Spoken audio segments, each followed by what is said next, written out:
आपने कहा राहुल गांधी विदेश जाकर हिंदुस्तान की बुराई करते हैं। अभी वो विदेश में जाकर उन्होंने आरएसएस पर हमला बोला। किस तरह से लेते हैं इस बयान को उनके? देखो, जो आईएस के साथ होगा वो आरएसएस का विरोधी होगा, और जो आरएसएस का समर्थक होगा वो आईएस का विरोधी होगा। इसमें रॉकेट साइंस है ही नहीं। तो मतलब कांग्रेस आईएसआई के साथ जुड़ गई है।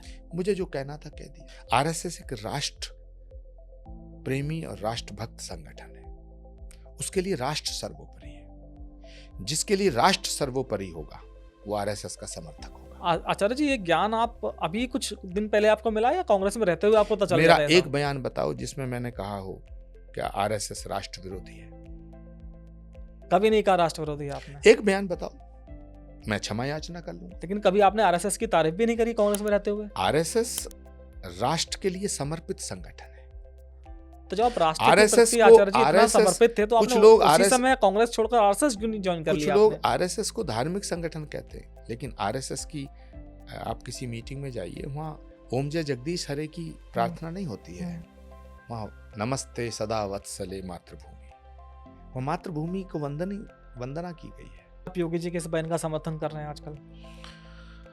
नहीं, योगी जी का बयान तो बाद में आया, इतिहास गवाह है। योगी जी ने ये कब कहा कि हिंदू बटेंगे तो कटेंगे? उन्होंने कहा इतिहास साक्षी है, जब जब हम बटे हैं तब तब कटे हैं। तो ये तो भारत का टुकड़ा हुआ है।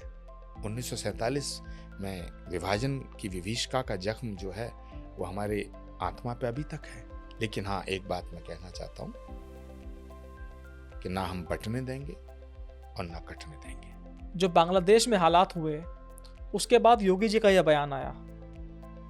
नहीं, बांग्लादेश में जो हालात हुए वहां हिंदुओं पे जुल्म हुआ। हिंदू बहन बेटियों के साथ जो सलूक हुआ वो तो राक्षसों की तरह, राक्षसों ने भी कभी इतना जुल्म नहीं किया होगा। लेकिन मुझे अफसोस है कि विपक्ष के किसी नेता ने अपने मुंह से ये एक शब्द भी नहीं कहा कि बांग्लादेश में जो हिंदुओं पे अत्याचार हो रहा है वो नहीं होना चाहिए। हिंदू शब्द नहीं उच्चारित किया। तो एक दो नेता के जो बयान आए वो पता क्या है? बांग्लादेश में जो अल्पसंख्यकों पे अत्याचार हो रहा हो नहीं होना चाहिए। अरे कमबख्तो, तुम अपने मुंह से हिंदू शब्द भी नहीं कह सकते। हिंदू शब्द नहीं कह सकते। और ये बात करते हैं कि साहब जब वोट लेना होता तो कहते हैं साहब हम राम विरोधी नहीं है, राम का नाम नहीं ले सकते। जब वोट लेने की बात आती है हिंदुओं को मूर्ख बनाते हैं, बेवकूफ बनाते हैं। सच बात यह है कि विपक्ष जो है वो सनातन का विरोधी है।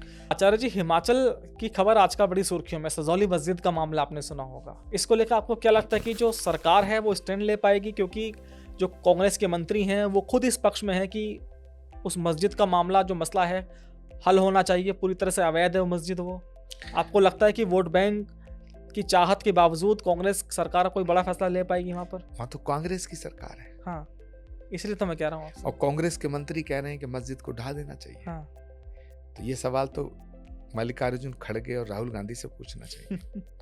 और सारे सेकुलरिज्म के सारे अलमबरदार, सारे झंडा बरदार, सारे पूरा secular gang, pseudo secular gang खामोश है। अगर हिमाचल में बीजेपी की सरकार होती और बीजेपी के मिनिस्टर ने ये बोल दिया होता कि मस्जिद को ढा देंगे तो पूरे देश में हंगामा हो रहा होता। ये सारे वामपंथी जंतर मंतर पे ढोल बजा रहे होते, लेके रहेंगे आजादी, हमें चाहिए आजादी, हैं?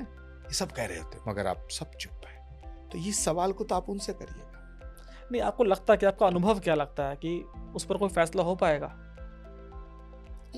मैं इस पर क्या कह सकता हूँ। वहाँ के जो मिनिस्टर हैं उन्होंने विधानसभा के पटल पे कहा है कि मस्जिद अवैध है, उसे गिराना है। तो गिराना ना गिराना तो हिमाचल की सरकार का फैसला है।